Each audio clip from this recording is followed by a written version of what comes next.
Selamat malam semuanya, kembali lagi di channel YouTube Muhammad Isal. Di konten Isrem kali ini, Isal akan memberikan satu cerita yang Isal peroleh dari Twitter dengan akun @wahyu_arian_tn_ dengan threadnya yang berjudul Perempuan Misterius di Seberang Jalan.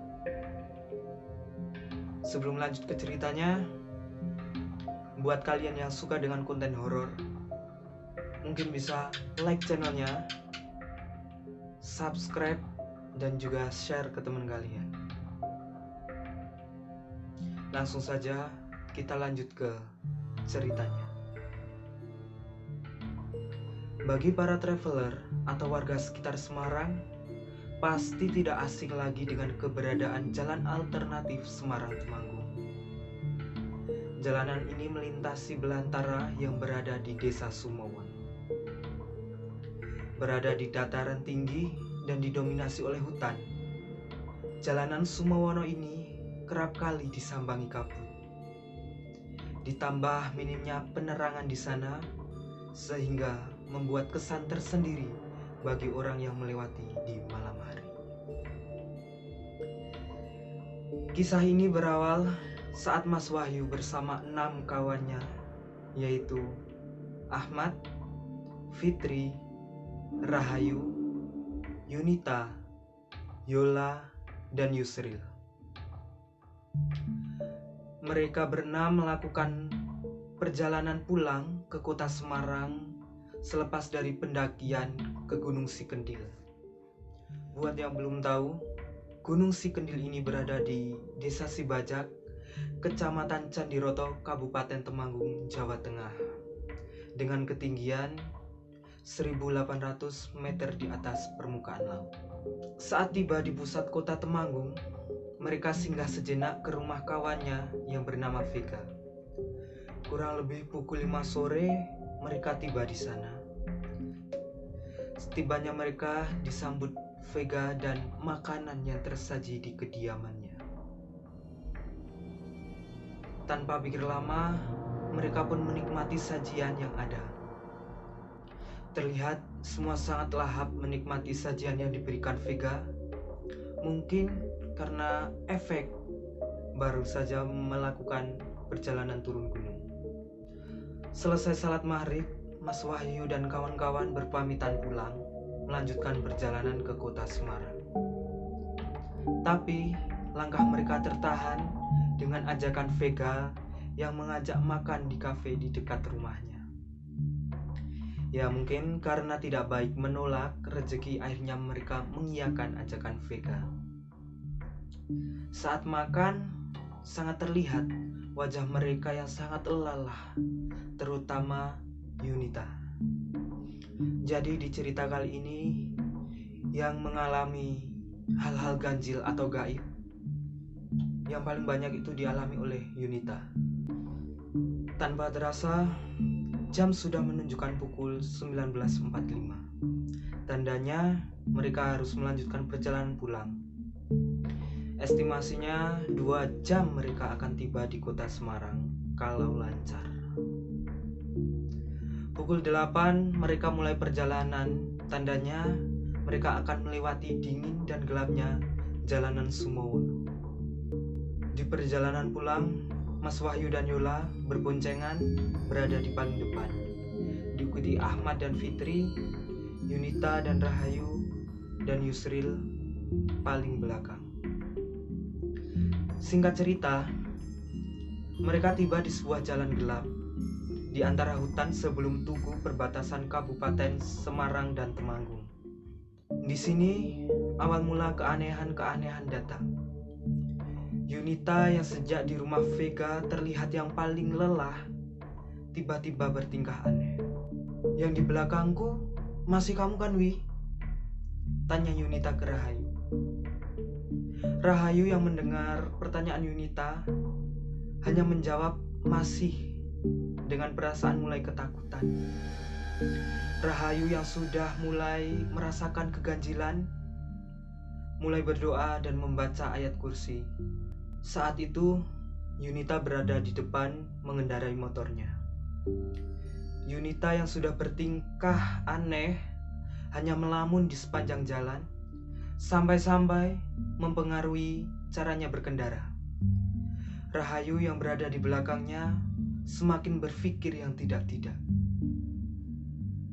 "Yun, kamu kenapa?" tanya Rahayu. "Tadi di tengah jalan aku lihat perempuan pakai putih dan rambutnya panjang." Sontak ketakutan Rahayu pun semakin besar. Rahayu tidak berhenti berdoa memohon keselamatan.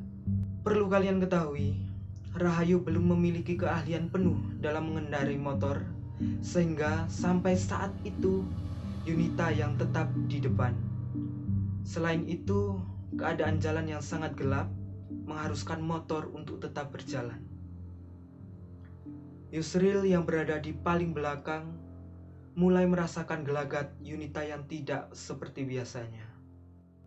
Seringkali Yusril berkendara tepat di sebelah Yunita hanya untuk mengajaknya ngobrol demi mendinginkan suasana. Tapi usahanya nihil. Agak jauh melewati tugu perbatasan, keadaan tak berangsur membaik. Yunita semakin tak beraturan membawa motor hingga akhirnya Rahayu melihat tubuh Yunita seperti ketarik ke belakang.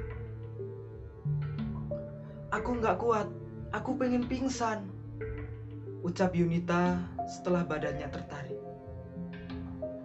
Mendengar ucapannya, Rahayu sontak meminta Yunita berhenti di pinggir untuk bertukar posisi. Walaupun di posisi itu Rahayu tak yakin dengan dirinya sendiri. Melihat Yunita dan Rahayu menepi, Yusril ikut menepi. "Kenapa Yu?" tanya Yusril ke Rahayu. "Biar ku gantiin aja nyetir motornya," tanya Rahayu. Yusril yang sudah paham hanya membiarkan dan menyuruhnya lekas kembali jalan. Sebelum berjalan, Rahayu mengingatkan Yunita dan Yusril agar membaca ayat kursi dan istighfar di sepanjang jalan. Di perjalanan, Yunita yang berpegangan kepada Rahayu hanya diam dan melamun. Rahayu dan Yusril terus berusaha mengajak Yunita ngobrol walaupun hanya dijawab seadanya. Dengan wajah lemas, tapi Yunita tetap sadar di sepanjang jalan. Setiba Mas Wahyu di persimpangan Jalan Sumowono, Mas Wahyu dan Yola yang berada di barisan paling depan cek rombongan dan terlihat semua ada di belakang. Setibanya di daerah Bandungan, jalanan yang agak ramai, tanpa sadar rombongan Ahmad, Fitri, Rahayu, Yunita dan Yusril tidak terlihat lagi di belakang. Di situ Mas Wahyu mulai mengurangi kecepatan hingga akhirnya sampai di persimpangan jalan raya. Mas Wahyu dan Yola berhenti menunggu. Tak lama, Ahmad dan Fitri pun datang. Sudah 10 menit, Yunita, Rahayu dan Yusril belum juga sampai. Hingga akhirnya mereka tiba, tapi mereka terus jalan tanpa menghampiri Mas Wahyu, Yola, Ahmad dan Fitri. Menyadari keberadaan Mas Wahyu, Yusril hanya mengatakan, "Nanti berhenti di Indomaret depan," dengan wajah panik.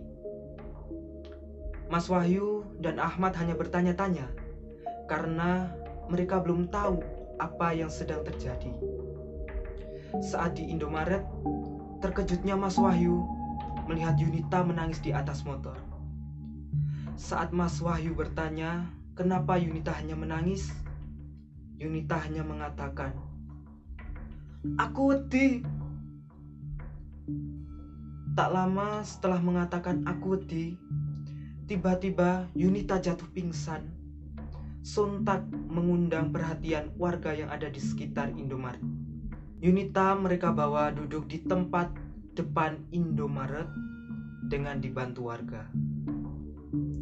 "Mbaknya kenapa Mas?" tanya salah satu warga di sana. Mas Wahyu yang tidak tahu masalahnya hanya menjawab, "Kelelahan mungkin Pak, kami baru turun muncak." Lalu mereka diberi 1 gelas air hangat untuk membantu menyadarkan Yunita.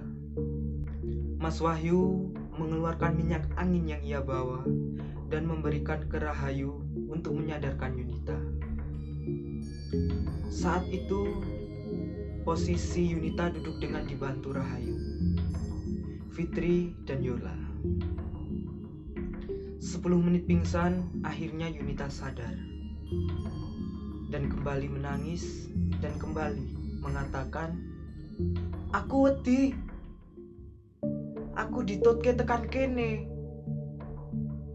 Di sini Mas Wahyu baru menyadari jika yang menyebabkan Yunita seperti ini adalah hal-hal gaib.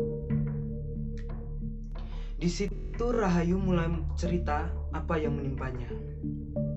Dia mengatakan jika sejak di Jalan Sumowono hingga tibanya di Indomart,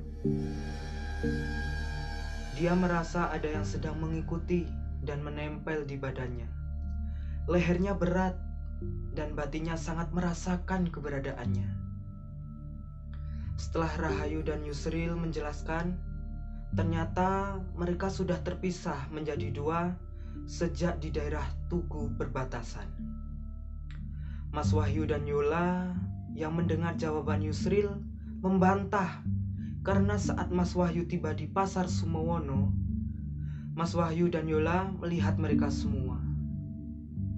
Yusril dan Rahayu kembali membantah dan meyakinkan jika rombongan mereka sudah terpisah dari Mas Wahyu setelah agak jauh melewati Tugu perbatasan. Mas Wahyu yang mendengar itu hanya bertanya-tanya, apa dan siapa yang Mas Wahyu dan Yola lihat di persimpangan pasar Sumowono? Sudah. Yang penting kita sudah kumpul lagi, ucap Rahayu. Saat semuanya sudah normal, mereka kembali melanjutkan perjalanan dengan posisi yang berubah. Yunita dengan Ahmad, Rahayu dengan Fitri, dan lainnya tetap. Mereka bersyukur Yunita sudah kembali normal. Rahayu dan Fitri berjalan paling depan, diikuti Ahmad dan Yunita, Yusril dan Mas Wahyu dengan Yola di belakang. Di sepanjang jalan, mereka memperhatikan Yunita. Ternyata benar, baru mereka jalan 10 menit, Yunita kumat lagi. Dengan jelas, Mas Wahyu melihat tiba-tiba tubuh Yunita tertarik ke belakang sebelum akhirnya dia pingsan di atas motor.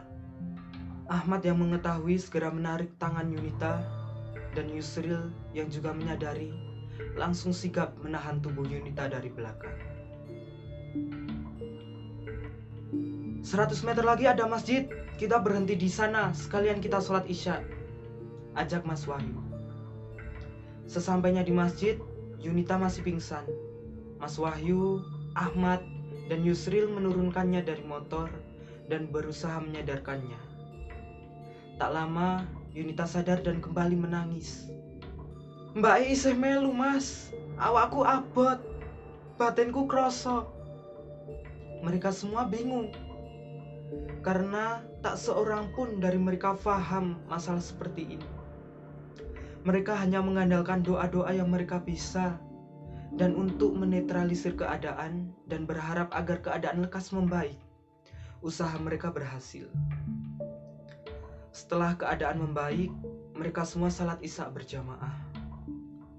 Mereka salat di luar masjid, karena saat itu jam sudah menunjukkan pukul 10 malam, dan pintu masjid sudah terkunci. Saat hendak mulai sholat, Mas Wahyu terkejut karena dari ekor mata yang sebelah kanan melihat ada perempuan berambut panjang berpakaian putih berdiri di sebelah kanan mereka, kira-kira 5 meter dari tempat mereka sholat.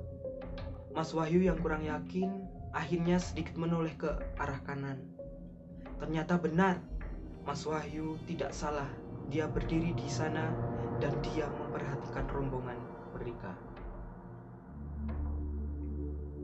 Jika dideskripsikan, perempuan itu berambut panjang acak-acakan, mengenakan pakaian putih panjang, sedikit lusuh, dan wajahnya tertutup rambutnya yang panjang. "Apa ini? Lindungi kami ya Allah," doa Mas Wahyu dalam hati. Tanpa memikirkan begitu lama, Mas Wahyu mulai salat Isya. Walaupun dalam hati Mas Wahyu sangat ketakutan. Selama sholat, Mas Wahyu mengejamkan mata agar ia tidak melihat perempuan itu. Selesai sholat, saat salam, perempuan itu sudah menghilang dari sana. Mas Wahyu lihat Yunita sudah jauh membaik setelah salat dan mereka harus segera melanjutkan perjalanan pulang. Saat bersiap-siap, Yunita memberitahu jika perempuan yang mengikutinya tadi memperhatikan mereka saat sholat. Saat Mas Wahyu tanya dan memastikan apakah sosoknya sama dengan apa yang Mas Wahyu lihat, ternyata memang benar adanya. Tapi syukurlah, sekarang keadaan sudah berangsur membaik. Saat perjalanan pulang, tidak ada kejadian aneh lagi.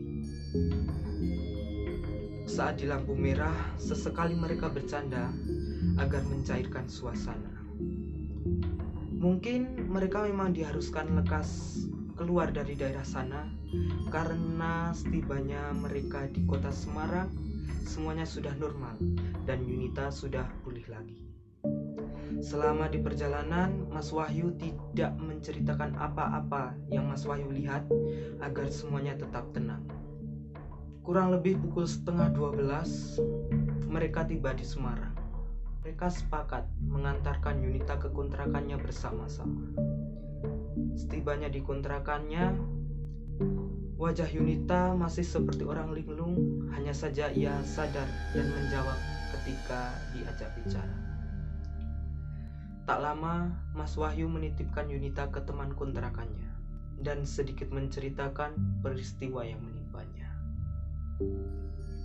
Dengan tujuan agar tidak terkejut jika ternyata nanti Yunita kambuh lagi selama di kontrakan. Hari berganti, Mas Wahyu sudah melihat Yunita di kampus. Mereka kembali berkumpul lagi dan banyak menceritakan kejadian-kejadian menarik selama perjalanan mereka. Di sini, Mas Wahyu baru menyadari jika Yunita memang sedikit peka dengan hal-hal yang seperti itu. Dan ternyata Yusril juga melihat perempuan itu saat di jalanan Sumowono. Tapi ia memilih diam dan baru menceritakannya sekarang. Mereka bersyukur sudah kembali dengan selamat tanpa kurang apapun. Oke, jadi di cerita kali ini, hikmah yang perlu kita ambil, kita harus senantiasa berdoa, entah itu di perjalanan, dimanapun, karena kita tidak pernah tahu dan kita tidak pernah mengetahui bahwa mereka itu ada di sekitar kita. Terima kasih buat kalian yang telah sudi mendengar cerita Isserem episode kali ini, dan tetap stay tune di channel Muhammad Isal, dan kita berjumpa lagi di Isserem episode berikutnya. Salam serem dan jangan pernah berpikir mereka tidak ada. Sesungguhnya mereka berada di sekitar